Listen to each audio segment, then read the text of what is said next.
Rockstar Gang, what up, what up, what up? Appreciate everyone in here coming in, come in. Grab a seat, grab a chair, grab a snack. Happy Victory Monday, ladies and gentlemen. Happy Victory Monday. Just watched old Philip Rivers just dropping some dimes over there against the San Francisco 49ers. Let's recap tonight. We're just going to recap this game. I'm going to talk about some individual people as well, giving my shout outs to those guys, breaking those guys down, performances down as well. We're going to be talking about Bryce Young's performance in this big moment, why this win it just feels different, and why it does raise some questions. That's for sure. Basically, I got my winners and losers, studs and duds, whatever you want to call it. And the plays that actually decide this game. We're also going to be talking about how we took control of the NFC South, what comes next, and we're going to talk about why this team suddenly is one step closer to the playoffs, right? All right. So again, that's what we're going to be breaking down. If that's what you like, welcome in. Appreciate you guys. Of course, your host as always of the Rob Star Report, Clay Rop. If you're new here, welcome. Make sure you hit that like and subscribe. If you're not new and you've been here, appreciate you love and support. Make sure you guys, again, as you're on your way in and on your way out, make sure you hit that like. Make sure you hit that subscribe button. And always make sure you click that post notification bell to always get notified when I'm live. So shout out to everybody, man. Man, here's the thing. I ain't got no booze on me tonight. I'm drinking water. I'm being good. It's Monday. We're on the week to Christmas. By the way, shout out to everybody. Merry Christmas. I'm going to go ahead and just say it. Merry Christmas. But here we are. Man, here's the thing. I do want to be clear about something right up front with you guys. Here's the thing. We are playing games. It's crazy to think about that this team right now playing games that actually mean something in December. That alone is worth pausing for to think about. Okay? And it's been a damn long time since that sentence wasn't true. Right? Since that sentence was true. It's been a damn long time since that sentence was true. And now we're heading into week 17 of the 2025 season. And we sit in the first place of the NFC South. Not in the hunt, not mathematically alive. We are sitting in first place of the NFC South. And for all you haters that are saying out there, well, the Panthers aren't supposed to be the first in the NFC South.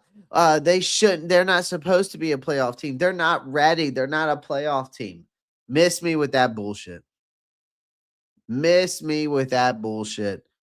All right. Make sure if you do start hating, I'm going to take a quote from Unnecessary Bluntness, as in Dunk, says, when you speak about these Carolina Panthers right now and when you talk smack about them, make sure you put first place in the NFC South in front of it.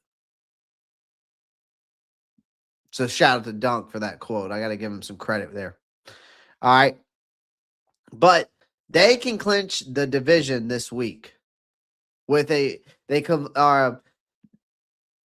the division. They clinched the division this week, possibly. But what I mean by that is they actually can clinch the division this week if the Miami Dolphins win and beat them. And if we win this, and of course, if we win this week and Tampa Bay loses, there it is. At worst, they can they can be eliminated until week 18, that the literal last week of the season. But that's not hype. That's just the reality. And honestly, this is not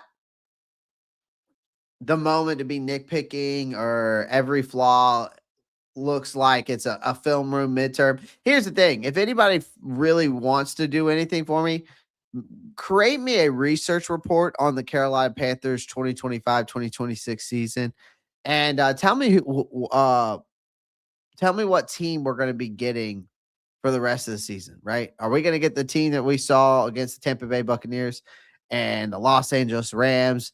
Or are we going to get the team that we saw against the Saints? Like, that's the thing going forward. We don't know what team we're getting, right? Um, but here's the thing. I don't care that Dave Canales is still looking like he's trying to figure out how to call short yardage and goal line situations without overthinking himself. I don't care that there are still loud, ongoing debates about whether Bryce Young is the guy long term. I don't care that fans, myself included, have strong, borderline, unmovable opinions about half the roster and most of the coaching staff. None of that shit matters right now. None of that shit matters.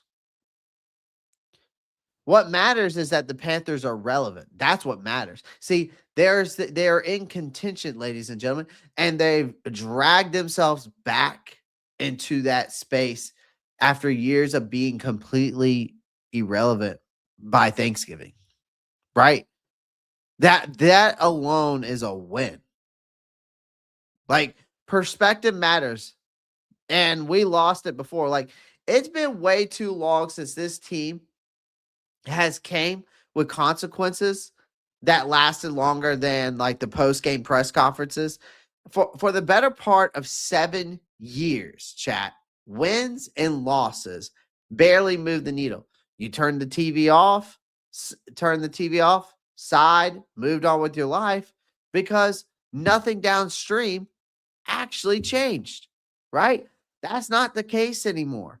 This is a young, uneven, occasionally maddening team that is still managing to outperform every Panther squad we've had since 2017. I would take this squad, and you can't tell me you wouldn't take any other squad right now.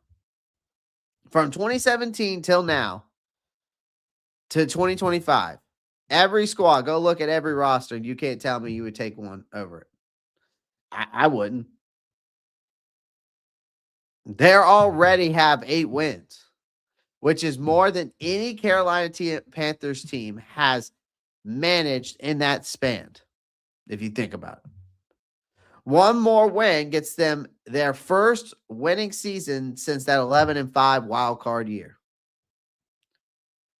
2 more wins puts them in double-digit victories, something that felt laughable not that long ago. And before anyone starts with this doom and gloom hypotheticals, even if somehow you lose out from here, this season is still miles ahead of expectations. All right.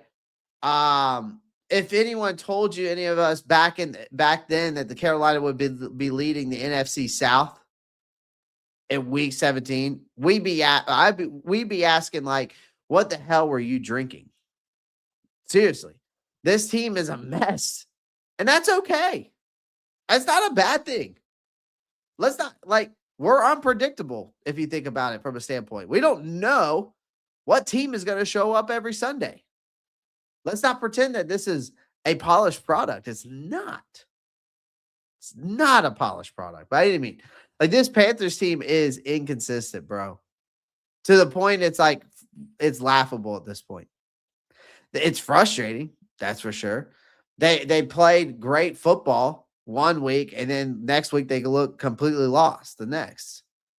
That's growing pains. Cliche fits perfectly because they don't just stumble, they toddle, right? But they're like see, the thing is this team is like, think about it this way. It's like a toddler who's trying to figure out how to open a lock cabinet, right? The things that you put on the cabinet so that the kids can't get in there. That's what we are. And then they immediately forget how pants work. That's also that. So they'll shock you with their instincts and creativity. That toddler will shock you with its instincts and creativity, but then they'll sprint headfirst into traffic wearing their underwear on their head. Like, are they ready to win a 5K? No, but damn it, they're on the road moving and somehow still uphill. Or still upright. I mean, not uphill. And that matters. I mean, here's the thing. We got to think about it this way, chat. The expectation coming into this year, man. I said it was a progress year. I think a progress year winning 8 to 9 wins is a progress year. Well, we won 8. We've won 8. Now, I started when I did my first early record predictions, I said 9-7. Or no, 9-8. But then after what I saw in the preseason, I backed it off to 8-9. I said I still think this team is good enough to have a progress year. And honestly, I also said because we need it. Then that's why I went with it. Did I have a lot of faith? I'll be honest with you. Not really.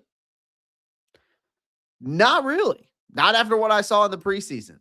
What frustrated me from a Dave Canales coaching standpoint, what I saw in Bryce Young, the first 2 games of the preseason, all that good stuff. And they've proven me wrong to a certain degree. They have.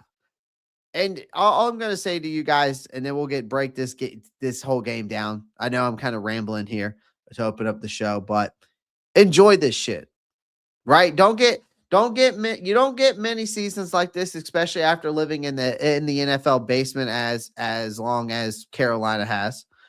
And we're still a flawed team. They're unfinished. They're absolutely not a Super Bowl team still, in my opinion, but they're playing meaningful football. And they're alive, and they're in control of their fate. Like, if that's not worth enjoying right now, then honestly, what the hell are we doing this for? Like, eyes forward, keep the noise out in the distance, okay? Let the kids keep learning on how to put their pants on properly. That's what we're watching here. It's just like I said earlier. This team, again, this team is like a toddler who randomly figures things out, and he randomly figures how to open up a locked cabinet, or she, then immediately forgets how to put their pants on. What they'll do is they'll shock you with their instincts, right? And creativity. And they'll sprint head first into traffic wearing their underwear on their head, right?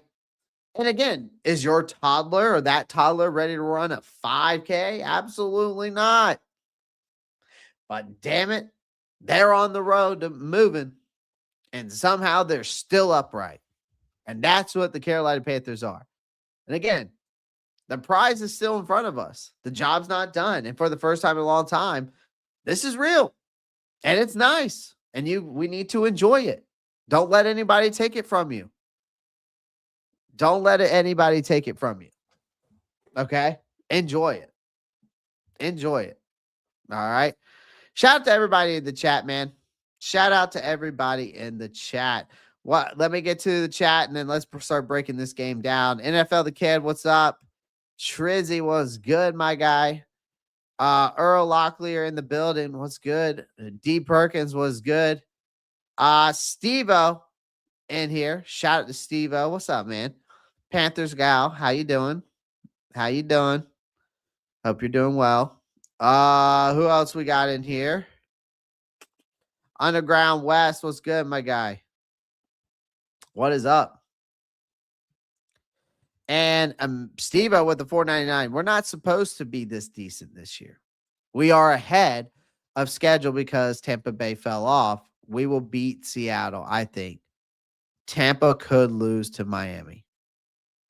We shall see. I appreciate you hitting that,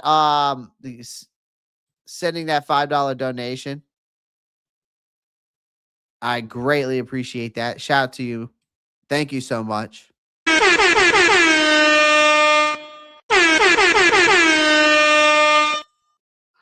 Shout out to Steve-O. All right. All right. I'm going to give the roundtable some fits for sure. Absolutely am. Absolutely. Because see, I'm gonna give James a lot more fit because here's the thing. James the week before was like, man, we ain't winning this thing. We're out. Blah, blah, blah, blah, blah. Then he comes back this week and he's like, oh, we're back. We're back. Well, James, are you really back? Are you really back? We're gonna have some fun with James. But TJ is my brother from another mother. I ain't gonna you know, I ain't gonna get him that guy. I ain't gonna get TJ too bad. I ain't gonna get TJ too bad. I'm pulling up on the round table. As you should. Everybody should pull up on the round table. Everybody in here. Don't forget. Um, don't forget live 8 p.m. EST tomorrow night. I'll post it up. Don't forget. Again. Oh, speaking of roundtable sports, I've got something new for you guys to go check out. Let me share it real quick. We just posted up my first article. I just posted up my first article for Roundtable Sports. There are some typos in this article. It is my first one I ever made for Roundtable Sports. So just bear with me, okay? There are some typos. I got to go through there and edit it. Should have went back through and edited it, but that's my fault. But again, this is an article that was presented. And you can go on there, click on it, and then you can share I'm going to share this page. It's right here. And Panthers survive. What can they keep the season alive? And I was reading through it. I guess I missed something. And I'll be honest with you. I spelled Nick Scorton wrong. I don't know if that was what's the word I'm looking for? Was it a autocorrect when I was typing? I'm not sure. So go check it out. I don't think I went through. I didn't see any more typos anywhere, but go check it out. It's my first article. So go check it out. All right. Tom Brady, why are you even in here, man? I'm not worried about your New England Patriots. You're in the AFC, bro. Not worried about you. Okay. 43 points. Like, what are we talking about? We're not worried about your New England Patriots. You're in the AFC. We're in the NFC. Y'all are in the past. All you're doing is coming in here talking shit because you beat us. Whoop-de-doo. It doesn't. We're still in first in the NFC South. I could give two fucks about that game.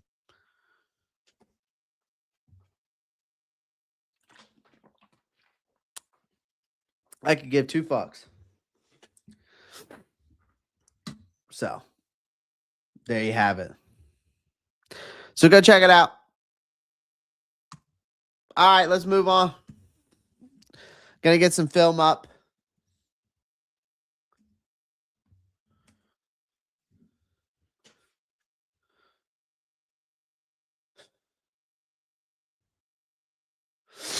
And get some film up on this game.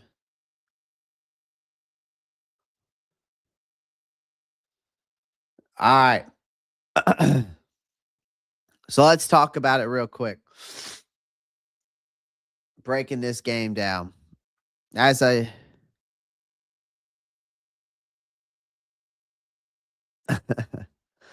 So let's recap this game real quick. Again, listen, first things first, chat. This game wasn't pretty. All right. It wasn't dominant. It definitely wasn't stress-free. I'll say that. But it counts. At the end of the day, it's a win. That's all that really matters right now. Again, Carolina, this team survived this game. If we're gonna be completely clear, we survived this game. We won. Again, a win's a win, but we survived. It wasn't like we dominated the game. And that's the right word, survived. Right? You're 23-20 over Tampa Bay to move into the driver's seat of the NFC South. It was one of those games where nothing felt overwhelming and nothing felt like catastrophic, right? And then suddenly the clock hit 0 and we were on top. And to me, that was growth, some ugly growth, right? But growth nonetheless. All right. This channel keeps trying to make me join to chat. Panthers guy, I don't know what you mean. It's trying to make you join the chat. I haven't changed it to the only reason why it would make join. I'm not sure what you mean. You're subscribed, so I don't understand. Panthers guy, it's a YT issue. It must be going around. I guess it's going around, broski. Appreciate you making that aware. It was a division game, a battle. Absolutely. Division games are always tough. Teams know each other very well. Do you finally fully trust in the Panthers and Bryce Clay? We'll get to that. We'll get to that. We'll get that. Because again, when again, we knew walking into this game, like it's like when or you start packing up for Cancun, right? Like this was as close to a must win if it gets without technically being one, right? Because even if we lost this game, all right.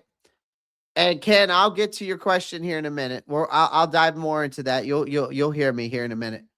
But after last week's embarrassing collapse against the Saints, there were real questions about whether this team could respond, right? To their credit, they did, right? Definitely they did. But it wasn't pretty. It wasn't dominant, like I said, but it was better. It was enough to beat the Buccaneers. The key word or the best word to say is that we survived, right? But we're right back in the play of the NFC South. We lead the NFC South. You got 2 weeks left. We control our own destiny. Hell, you could win the NFC South this week, right? Tampa Bay loses Miami. You beat Seattle. Game over.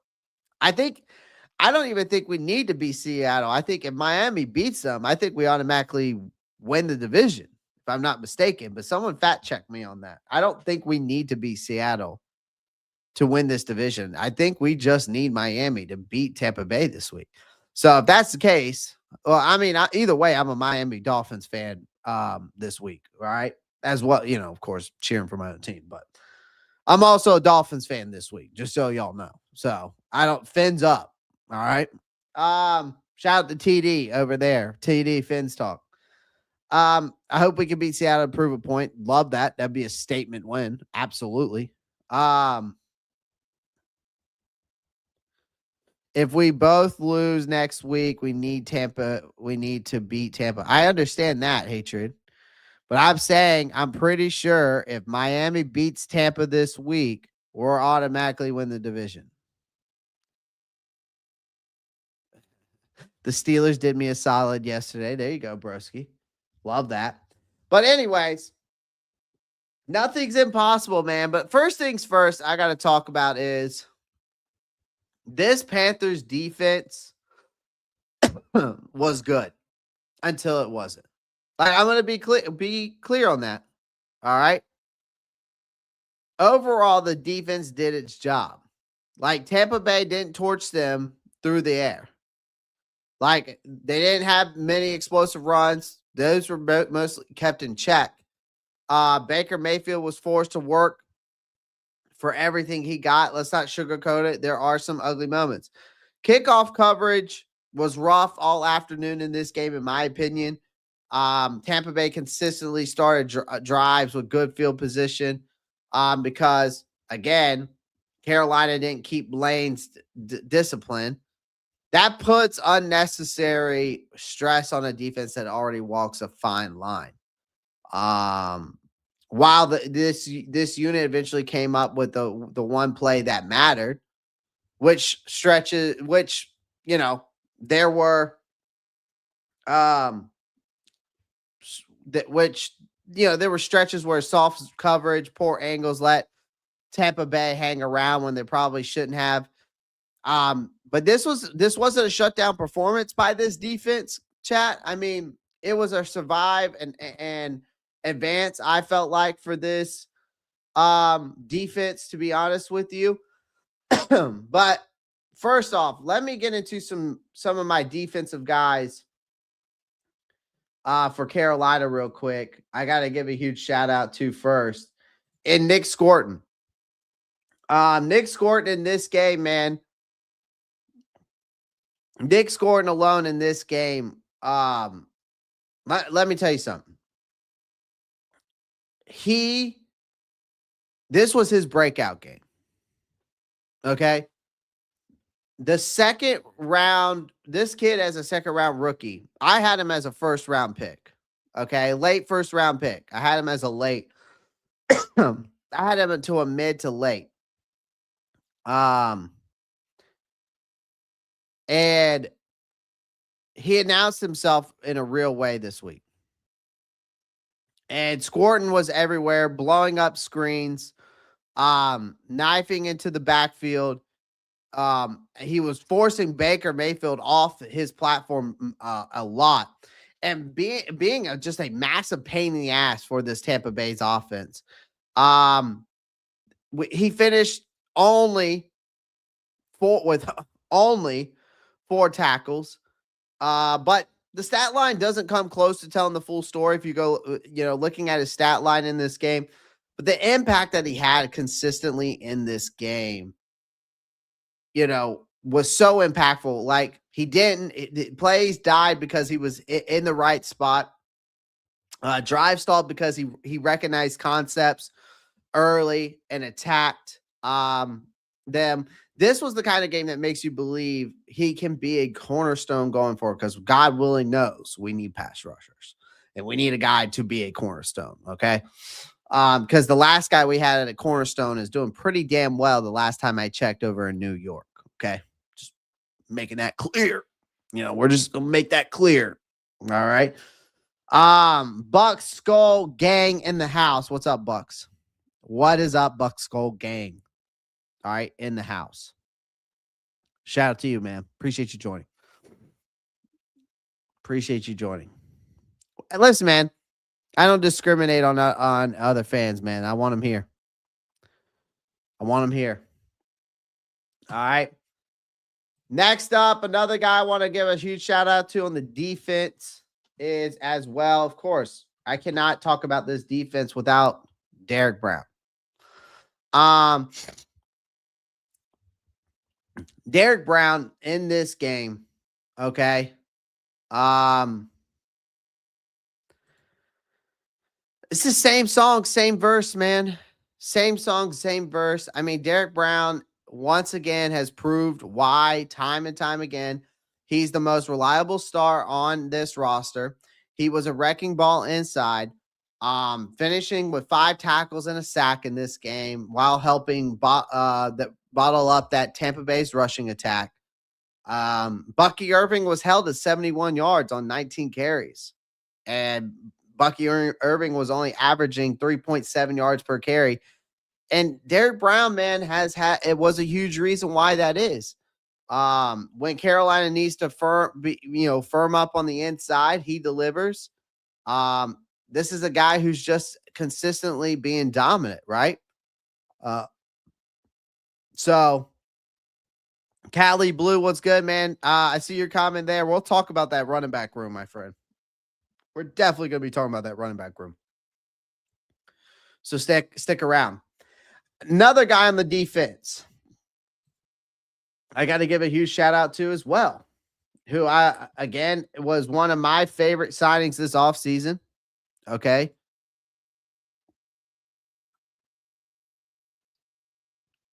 I got to give a huge shout out to Tre'von Moehrig, man. This dude's got 93 tackles on the year, bro. Like 93 tackles for a safety. This guy's a stud. And he's worth every penny we've paid him, besides the nut shot. All right. I mean, we're going to have to talk about Tre'von about these like Ric Flair, like low blows. All right. Um, if there was once again, this is another guy who has been a steady presence. Bucs Skull Gang in the house. I'm going to talk about that as well. Appreciate the comment. This guy is just consistent. I mean, he just makes multiple tone setting tackles, and it's every single game, and it's early and often. He plays. He played a clean assignment football all afternoon in that game. He finished with 7 tackles in that game as well. Morig doesn't always show up in splash plays. He's reliable. He's disciplined. And exactly what he's exactly what this defense needs in the back end. And in a game this tight, that matters a lot, right? The only thing I gotta say from a defensive standpoint that I would love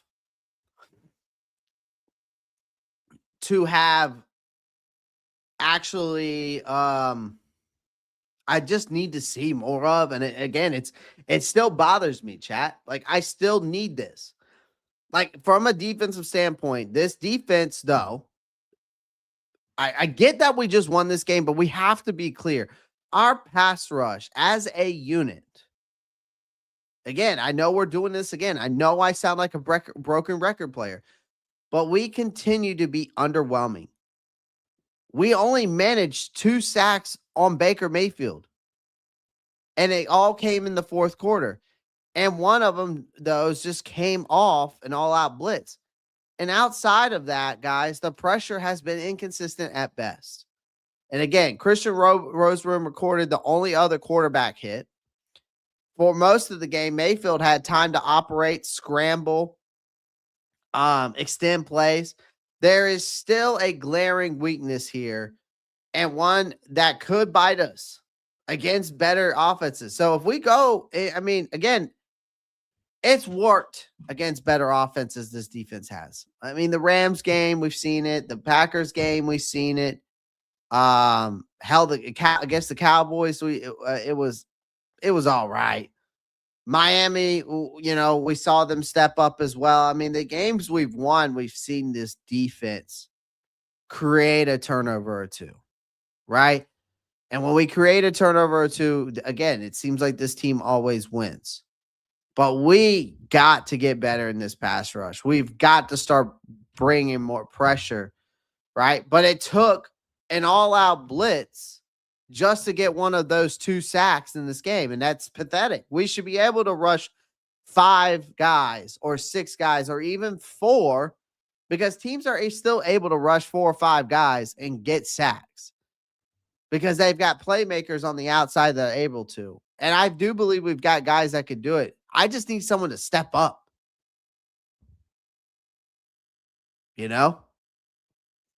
So defensively, again, when we're talking about this game, man, like, it wasn't a shutdown performance, but they survive and advance. What I mean by that is we survive the game, we move on. That's what the type of performance. We won the game. We made a defensive play when it mattered. We move on. All right. So, I mean, that's all I can say about that, about the defense at least. All right. Appreciate everyone joining the live stream. We've got over 27 people watching over on the YouTube channel. Do me a favor. Hit that thumbs up button, okay? There's only 15 likes. There's no reason why we shouldn't have at least 27 likes. It only takes 1 second, man. If you're here and watching and you're enjoying the content, which I'm sure you are, you're here, just hit the thumbs up button, man. It's free. It goes a long way, and it will bring more people into the stream that may not know about the Rockstar Report. That's why we've been able to grow this channel to over 6,000 subscribers, because you guys hitting that thumbs up button. So I would greatly appreciate that. All right. It goes a long way, and it means a lot to me. All right. Now, in this game, let's talk about the man of the hour. Let's talk about the man of the hour and himself. All right. Let's talk about the man of the hour, which we always have to talk about. Let me zoom in on this real quick. I wish I could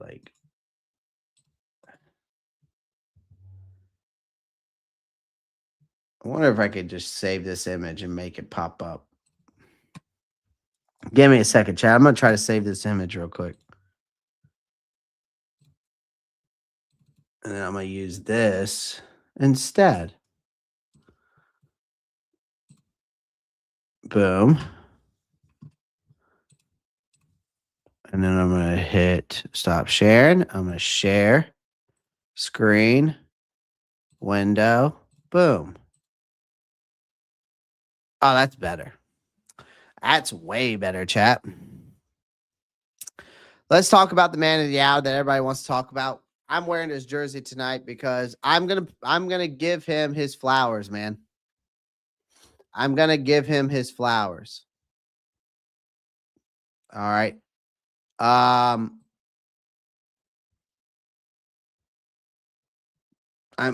He deserves his flowers. Okay. He deserves his flowers.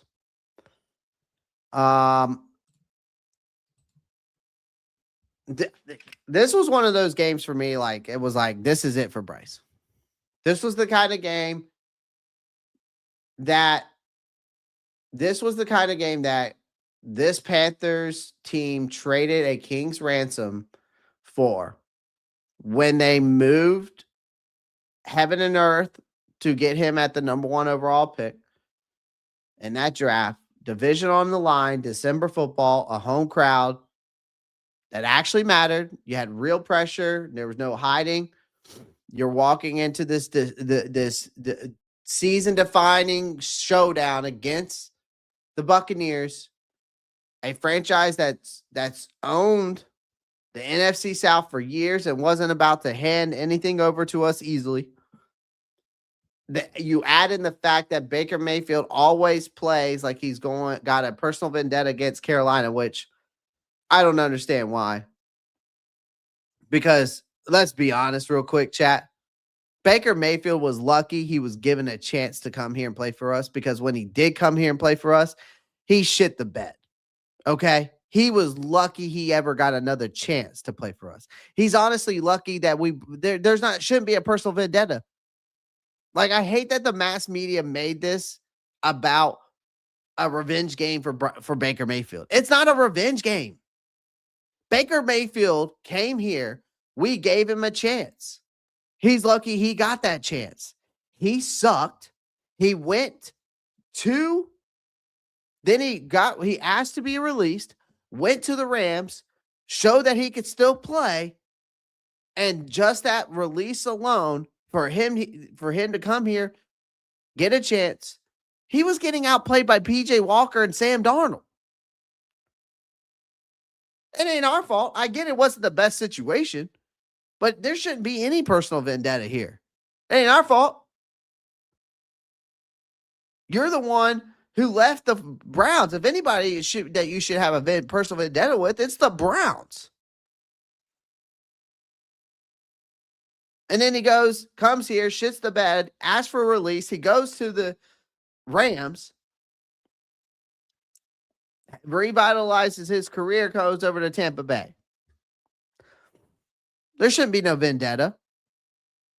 He's lucky he got a chance. If we're going to be completely honest, I'm tired of the mass media trying to make this the Panthers and Baker Mayfield a revenge game. It's not. It should be Baker Mayfield versus the Browns. That is a revenge game. All right. Anyways. But this was, again, for Bryce Young, this was about as uncomfortable a spot as you could be, especially being here, in your third year. if we're going to control, if any moment that this team was going to control the division, Bryce had to be that guy, right? And for the most part, he absolutely was in this game. Young didn't play perfect, but he played winning football. That's what he did. Calm, competitive, composed, creative, fearless. When it mattered, that alone is a massive step for a quarterback whose early NFL career, if we're being honest, chat, was spent getting his ass kicked behind a broken roster. Okay? But I'm going to be honest with you. First things first, Bryce Young didn't come out flying out the gate in this game. Okay, he didn't. Tampa controlled the clock early and long in this game. They were grinding it out. They were grinding out drives. They were leaning on the run game and keeping Young stuck on the sideline. That kind of start can rattle any quarterbacks, especially young guys. When Young did get chances early, things didn't exactly help him. The timing was off. There's receivers dropping the balls that they should have caught. Xavier Legette, in particularly, had a brutal stretch again, including a drop and another catch where he, completely forgot where the sideline was. I remember that play. Early in his career, this was where Bryce Young probably might have started like pressing, forcing throws, like trying to speed things up, letting frustration really creep in. But this time, he stayed level-headed. Okay? That's the real growth. He didn't spiral. He didn't force the issue. He just kept going through the motions. And once the rhythm showed up, the game changed, right? And he flipped the game, to be honest with you, one drive. That one drive before the half completely changed this game, right? Because our offense basically in that first half seemed like it was sleepwalking for much of the first half. While Tampa Bay, most of the part of the game, was trying to chew up clock, Bryce Young got the ball with just over a minute left before the half. He completely shifted the tone of the game. Everything suddenly had urgency. The ball came out faster. Decisions were decisions. Even Legette rebounded with a solid play after his earlier mistakes in this game. And then came that moment that mattered the most, a perfectly placed touchdown pass to Tre'von McMillan against tight coverage near the goal. No hesitation, no panic, just execution. And actually, let's bring that up real quick. We're going to bring up some film. Let's bring some film up on that. How about that? Let's watch that drive. Just that drive alone. Because you just see how calm and collective he is.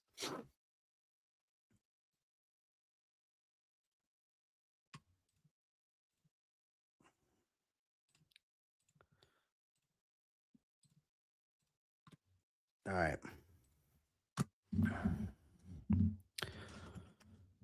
Oh yeah, we got that. We got that. We got that film. All right.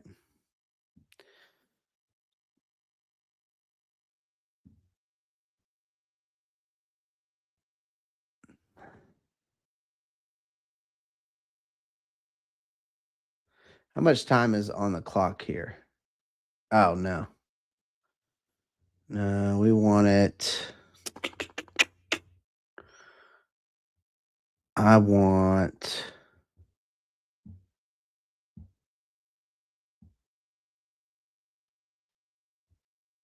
Let's see. Second, third, second. Yeah, because they were driving here. Pass short, middle.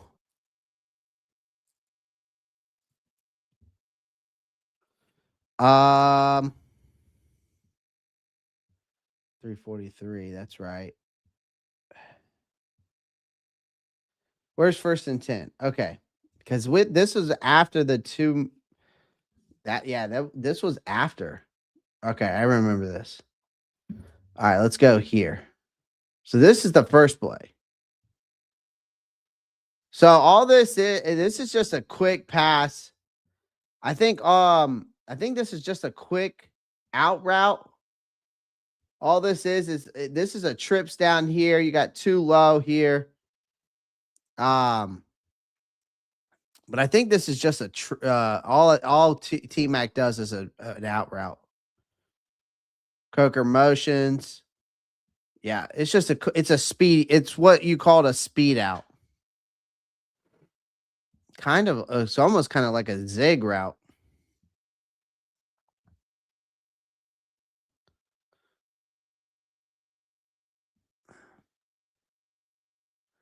But see, just getting out, all he does. See, Bryce, all he did in this game or in this drive alone was just stay composed. Pressure coming right there from Vita Vea. Of course, that's the play where you get pissed off because there's no reason why Leggett on a quick play. I mean, there's no reason for you not to see where your feet are at to get your feet set. Like, that's the biggest thing for me. You know? And again, when you watch this film, it's nothing flashy. Like, it's just clean. Boom, get the ball out quick. This is a great play right here by Leggett, though. Way to get the stiff arm, seeing that you're going to be catching this pass. I mean, you're basically inbounds, right? But if you watch Bryce's pocket awareness, man, it's night and day better. Like, that is one area Bryce has improved in. I have to give him credit. It jumps off the screen. It's his awareness, both in the pocket when he plays breakdown. That jittery happy feet that he used to have from his rookie year is gone. Right?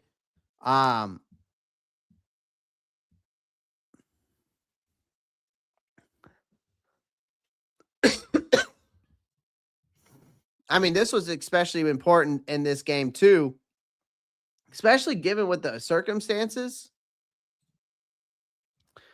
of this game, and without starting left tackle of Ike Ekwonu, but that which even puts more pressure on a quarterback to recognize the looks and pre-snap and make fast, smart decisions. And Young did exactly that. Like, he stayed in the pocket just long enough when he needed to, and he escaped the pocket when it made sense. He didn't bail early, but he also didn't hang around waiting to get crushed. That balance is hard to learn, and he's learning it. Like, and I'll show you one for example that really got me, which was that touchdown to Jadavion Sanders, which we'll go to that next. This is just beautiful right here.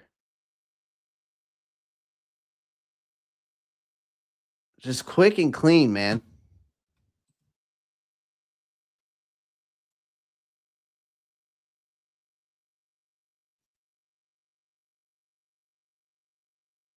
Boom. Just a little quick check down, easy. Knows that he sees that his guy that Rico Daddle's right there on that play, and just gets the ball out quick, get out of bounds. It's just efficient. Now watch this. He's gonna see the one-on-one. He just sees the one-on-one, and he just like, you know what? Boom, easy money.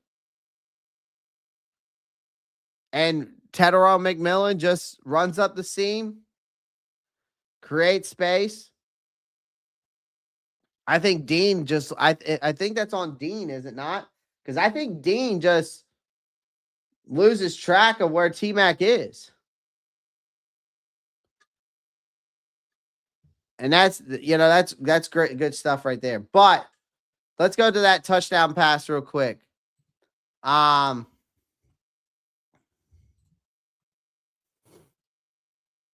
see.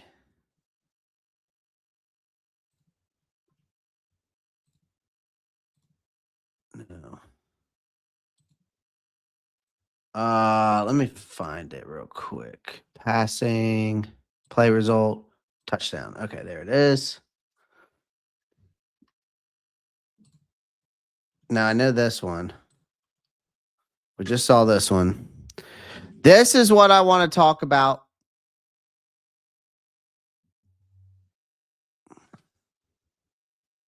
Hold on. This one right here. All right. We're going to watch it from both angles. Okay. So you're going to watch something here on this touchdown. Okay. All right. And this is what I was talking about. When you saw plays that he stayed pocket long enough, just like that touchdown pass to Tre'von McMillan, they blitzed 6 guys. The safety, the safety came down on a blitz. And he stayed in the pocket just long enough when he needed to and released the pass when he needed to. And it was perfectly placed ball to Tre'von McMillan where he could only get it. But then he escaped when it made sense. He didn't bail early. He also didn't hang around waiting to get crushed. The balance is hard. That balance is hard to learn, and he's learning it. But this touchdown pass to Jadeveon Sanders right here in the third quarter was perfect example. Bryce Young slid away. Well, you're going to see him slide away from pressure. He's going to reset his platform and deliver the ball on the move. This was not a scheme. This was not a play call. This is just pure instincts by Bryce. Watch this play.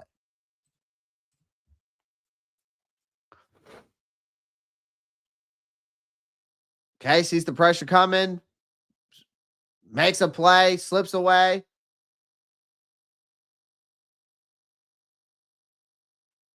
Let's watch it from this angle. Sees the pressure. Vita Vea makes that move. Yaya Diaby tries to tackle him, slips out of it, and finds Jadeveon Sanders. And this is why we stayed alive offensively when the run game was doing them no favors. 0 favors. 0 favors, chat.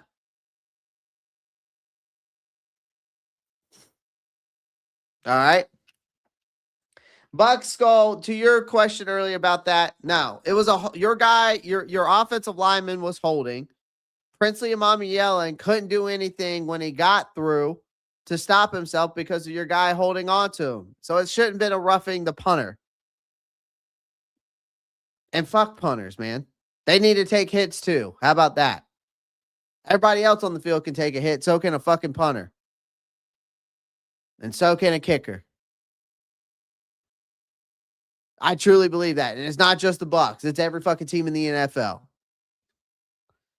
I'm tired of this soft ass bullshit, man. This is everybody getting hit. Quarterbacks can't get hit. This is a soft ass. It went from, I'm telling you, man, NFL has turned into a soft ass league.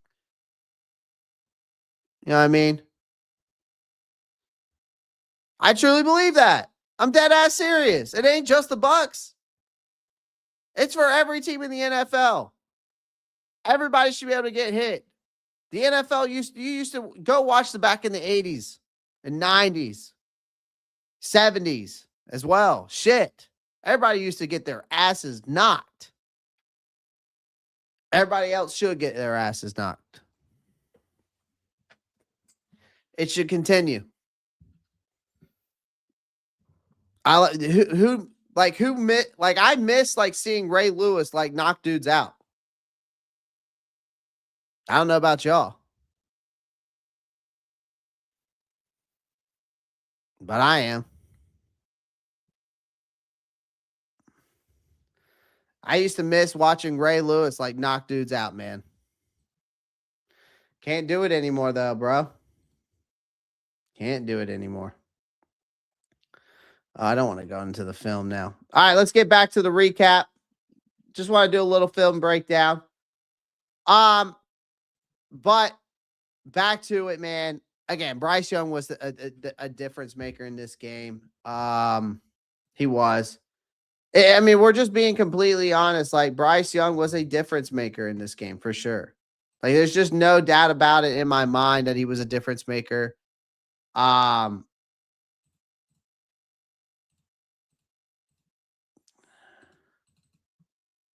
Can you not zoom? Come on. Can you zoom in and zoom out? Sorry, chat. Hold on. Yeah, the Lions game was a bit it's a bit funky, I'm not going to lie. The Lions game is a bit it was a bit funky for sure. I can't deny that. I can't deny that. Exactly. John Beeson is another example. Hold on, I'm trying to pull this back up, chat. Yeah. But I mean, Bryce Young was a difference maker in this game. The big moments was big, man. Like that's the thing. Like Bryce in the big moments hasn't shaken. This game had a lot of weight to it. The Panther. I mean, we've been so close to a division title. I mean, this is the closest we've been to a division title in 10 years. That kind of pressure has crushed, you know, better teams. Bryce Young didn't blink, but this track with who he's always been, right? At Alabama, the bigger stages, the calmer he got, it seems like. And after a brutal, you know, again, after for this kid, after a brutal start to his career, that trait has stayed the same. And it's definitely resurfaced at the pro level. There's a confidence to him now that didn't exist a year ago. Not arrogance, belief. He knows what he can do, chat. Like he trusts his reads. He trusts himself. Even if he doesn't trust the guys on the field, like I don't think he trusts Leggett. I think he trusts Coker. I think he trusts I think they're really the guys he only trusts is Chuba Hubbard, Rico Daddle, Tedero McMillan, and Jalen Coker. Like those are the only guys I feel like he truly trusts. And so I mean Leggett, we can't you can't trust him. And then we're gonna talk more about Leggett tonight as well. But like there's a confidence in him now that didn't exist a year ago. Like not arrogance, you know, it's something about the belief. Like he knows what he can do. He trusts his reads. He trusts himself. You're starting to really see that. I think. He is he a finished product. So this is where Ken asked me earlier. Do you believe in Bryce Young? Do you believe in Bryce Young? And I'm going to take my sunglasses off for this one. Maybe I'm getting a little maybe I'm getting a little serious because I want people to listen to me clearly when I say this, all right? I want to be perfectly clear when I say this. Do I trust Bryce Young? Because Ken88 asked it me earlier. Shout out to Ken88. I just think this. Is he a finished product? No. He always has had his physical limitations. And there are areas of his game that still need refinement. But the mental side that I've seen lately and the confidence that is there, and it's exactly where it needs to be. I think, and I know I'm like, well, with more of this, more of that. I think with more weapons and the more continuity the continuity with this team, year 4 could be when everything really truly clicks. And I hate to say that. I mean, again, this year is better. This is by far his best year. But again, year 4 could be where it clicks. And that's why I said, would I pick up his fair option? Yes, because you don't have a better option. You could bring in some competition if you want, and I think that's worthwhile as well. But do I think that he's the franchise guy? Not yet. Do I want to let him go? No, because I'm scared he's going to go somewhere else and succeed. I think that, and also the reason why you pick up his 5th-year option is because of what if he does in year 4, everything does click. Well, guess what? Instead of paying him 60 to 75 or 55 to 65 million dollars, you only have to pay him 45, 50 million dollars per year because you picked up his 5th-year option. So you also got to think about it from a money side standpoint. So I wanted to be perfectly clear on that. All right. But he did everything he could in this game. He did everything he could in this game. He did everything he could in this game. And I also think that even with the run game as inconsistent as it was, the weapons weren't overwhelming. The protection wasn't perfect. Bryce put this offense on his back. I don't care what anybody says. He created things when nothing was there. He extended plays when he had to. He took the hits. He made the throws that don't show up as highlights, but absolutely matter, especially in this time of December football. When the Panthers needed points late, he delivered, getting them into field goal range, putting pressure on Tampa to respond. He did all that. He outplayed Baker Mayfield. Baker Mayfield was trying to do the same thing Bryce Young was and came up short.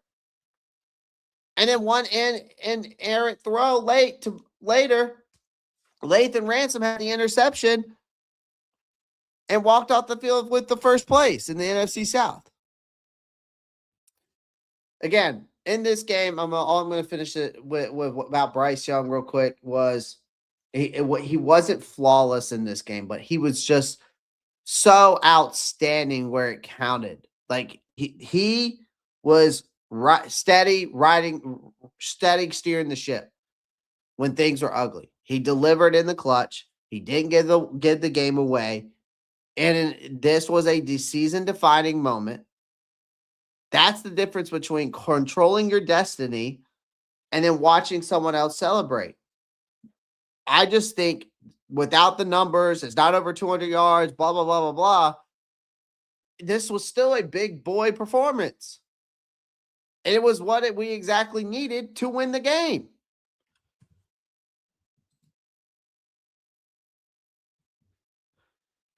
It's not like I'm sitting here. Sitting here saying he's a franchise guy. I'm not sitting here saying that he's it. Do I trust him? Right now, I do. I trust him a lot more than I did, I can say, the first 2 weeks of the season. But again, just like this team, it's been a perfect example of Dr. Jekyll, Mr. Hyde. So that's just what it is. That's just what it is, man. That's just what it is. That's what this team has been all year. Was a perfect example of Dr. Jekyll, Mr. Hyde. You don't know what team it's like. Again, this team is like a box of chocolates. You don't know what flavor you're gonna get. Justin, open up the phone lines. Probably not tonight, man. I've got to close once I'm done breaking this game down. I gotta close up the stream tonight because I gotta get more content out to you guys. If I didn't have to do all this other content that I need to get done, I would absolutely would. That's all. Trust me. We will. We will open up the phone lines. Maybe. What's Wednesday? That's Christmas Eve. Shit. Can't do that. Definitely gonna have to figure out a live stream. Maybe I'll do a live stream after the roundtable. Might do that. Or maybe I'll be able to do one before. I'll figure it out. We're gonna do one tomorrow though. Either way, I gotta do one because since I can't do one on Wednesday because it is Christmas Eve. Fudge. All right, we'll figure it out. We'll figure it out. Maybe I'll open up the phone lines for that. All right. All right, let's talk about this run game real quick, chat. My goodness. Where do I even start? I mean, you see it for yourselves right there, chat. I mean, you see it. Rico Dowdle and them. Like Rico Dowdle and them, man, like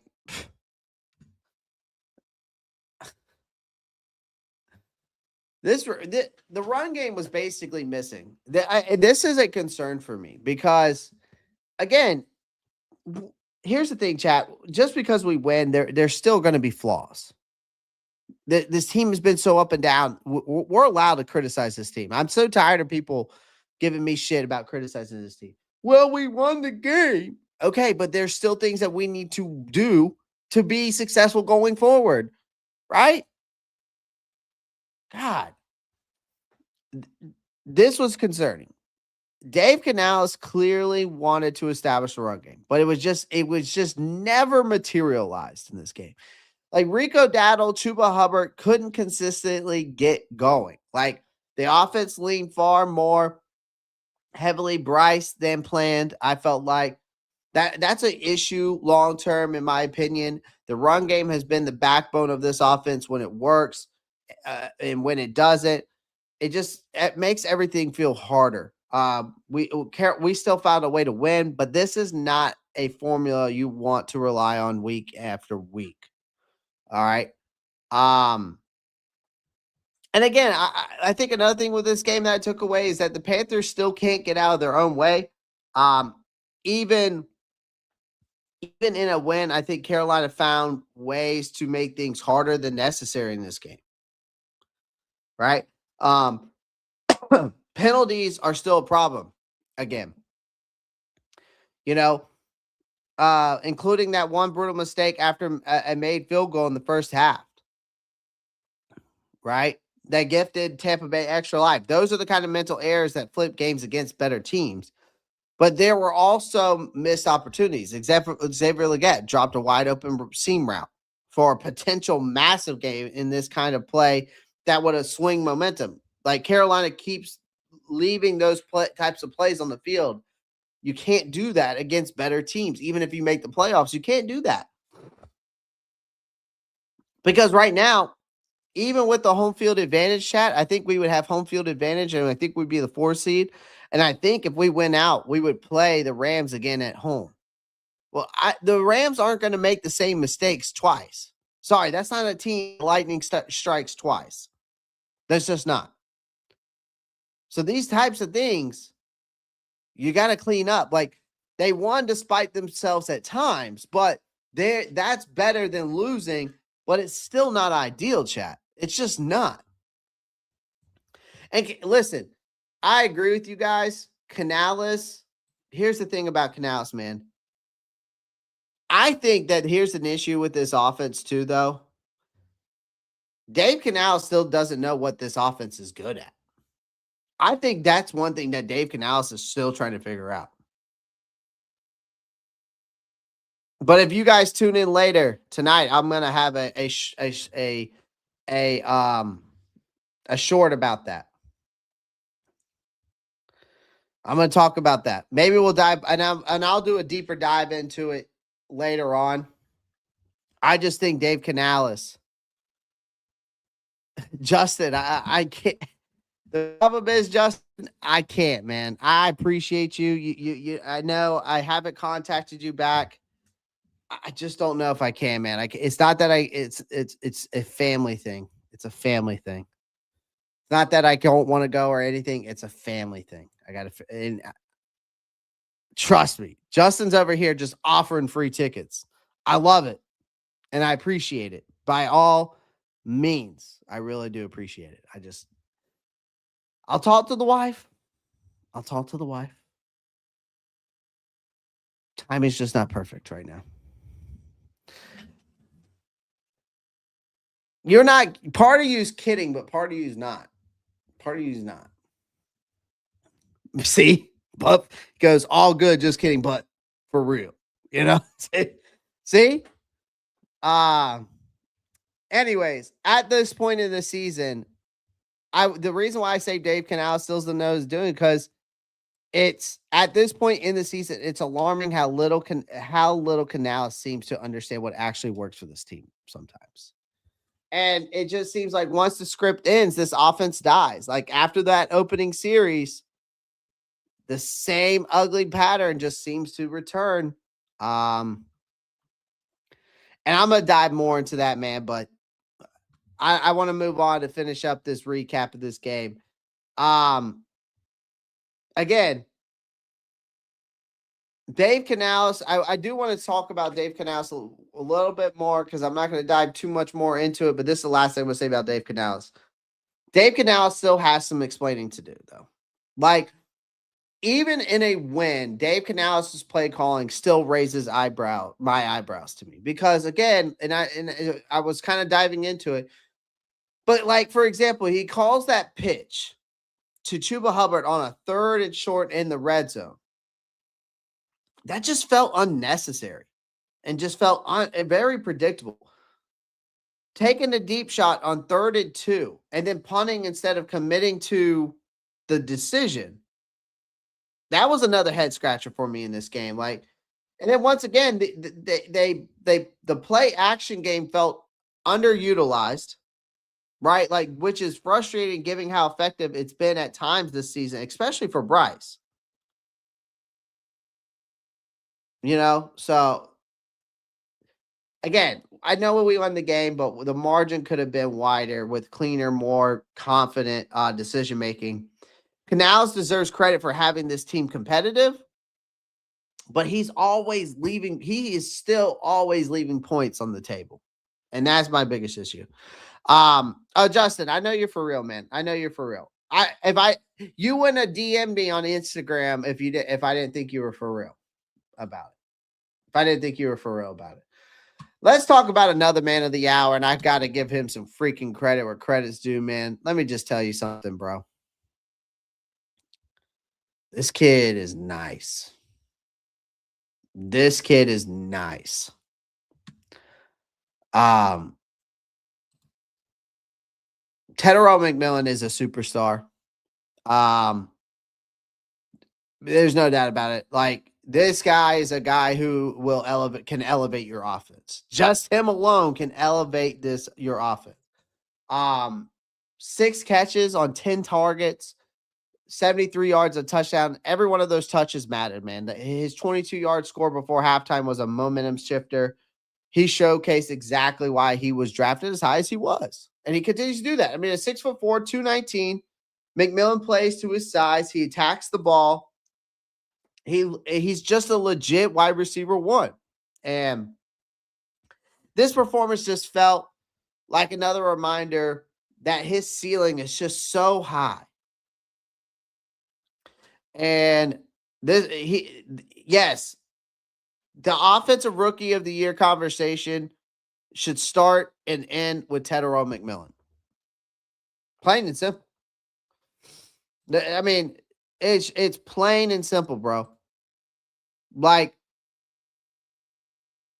Tetairoa McMillan was the only pass catcher I felt like in this game besides Jalen Coker, who finally kind of stepped up and again in this game when it mattered. But I just still feel like Tetairoa McMillan is the only guy he can truly trust besides, some of the two or three other guys. Like, McMillan hauled in, again, 6 catches off of 10 targets, 73 yards and a touchdown. So, yes, the catch rate isn't perfect, but the catches, when he catched them, it was mattered. And another thing is, he's easily the most dynamic receiver on the roster because he wins contested catches, he stretches coverage, he demands defensive attention. That's why you see double team sometimes.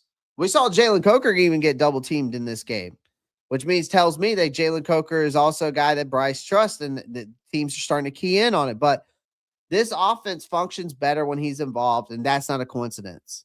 And Tedero McMillan, when you can move him around like that too, the versatility he brings, the sky's the limit, like I said, for this kid. So shout out to T-Mac. And last but not least, I know I was very hard on this kid last week, but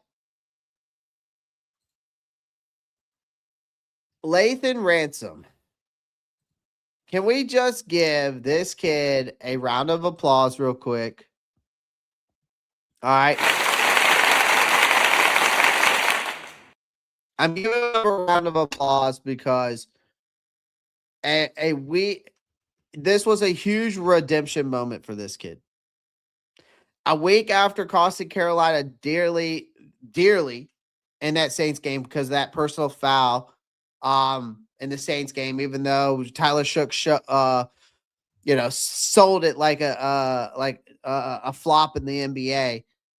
Lathan Ransom flipped the script. Like with Tampa Bay driving late and threatening to steal this game, Ransom stepped in front of an inerrant Baker Mayfield throw, which was intended for Mike Evans, and sealed the win with an interception. It was the only turnover of the game, and it couldn't have come at a bigger moment. So 1 week you're the villain, the next week you're the hero. That's the NFL, man. But shout out to Lathan Ransom to having that nice redemption moment. Now, I'm going to end it off with this, chat. We control our own destiny, okay? And we control our own destiny. Sorry, I'm taking that off my screen. All right. Carolina controls its own destiny. With the win, we're sitting at 8-7. We hold a 1-game lead in the NFC South, 2 weeks remaining. The path is clear. You beat the Seahawks at home. You get some help from Miami. The division's theirs. If not, week 18 against the Bucs, it's a win or take it home scenario. So, again, this was that was supposed to be rebuilding. Wasn't even supposed to be here. It's just supposed to be a progress year. This is massive. What General Manager Dan Morgan has done, what Dave Canales, I'm still gonna give Dave Canales his flowers, but there are some things I gotta say, I still gonna give him real credit when his credit's due, but this team is ahead of schedule. If we're being truly honest, this team is truly ahead of schedule, and they're playing mini football in December, a year earlier than anyone was reasonably expected. And it's not perfect by any means. It's not finished, but it's real. And that's a hell of a lot better than where this franchise has been. Again, the job's not done, though, chat. Job's not done. I'm going to let's go ahead and get some shout outs to everybody in chat before we head out of here. Shout out to NFL The Kid. Shout out to Trizzy. Shout out to Earl Locklear. Shout out to D Perkins. Shout out to Steve-O. Shout out to Panthers Gal. Shout out to Underground West. Shout out to Amazing K. Shout out to Tom Brady, even though I basically told you to go fuck yourself, but shout out to you anyways. Shout out to Marcos Cash. Shout out to, let's see who else I missed in here. I know there's somebody else. Shout out to Hatred. Shout out to Broski Bear. Shout out to Ken88. Let's see who else is in here.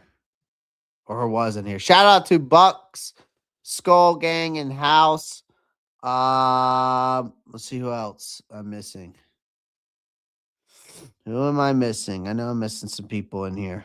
Cali Blue, shout out to you for coming through. Shout out to Josh Richardson. Shout out to Miss Douglas. What's up? D-Lee Spills, Justin. Shout out to Justin coming through. And shout out to Gary, who's a Saints fan. Shout out to him as well coming through. Let's see who else. I'm missing some people. I swear to God, I'm missing some people. That's it. That's it. Shout out to everybody, man. I appreciate y'all. Appreciate all the love and support. Again, Before y'all go, make sure you hit that thumbs up button. All right. Make sure you subscribe to the channel. If you want to go the extra mile, become a member today. Or also the link to my Cash App and Venmo is down in the description. If you're feeling generous, great. If not, no big deal. And of course, become a member today. You can become a member for 99 cents all the way up to $5. All right. So shout out to you guys. I appreciate you guys. Yeah. And the job's not done, ladies and gentlemen. So other than that, guys, I'll see you tomorrow. Again, 8 p.m. EST, Roundtable Sports. Go check it out. Also, go check out roundtablesports.com. We're starting to put articles out there. And again, appreciate you guys. I'm going to get some more content out to you tonight. And again, as always, y'all know what to do. Of course, keep pounding. Peace.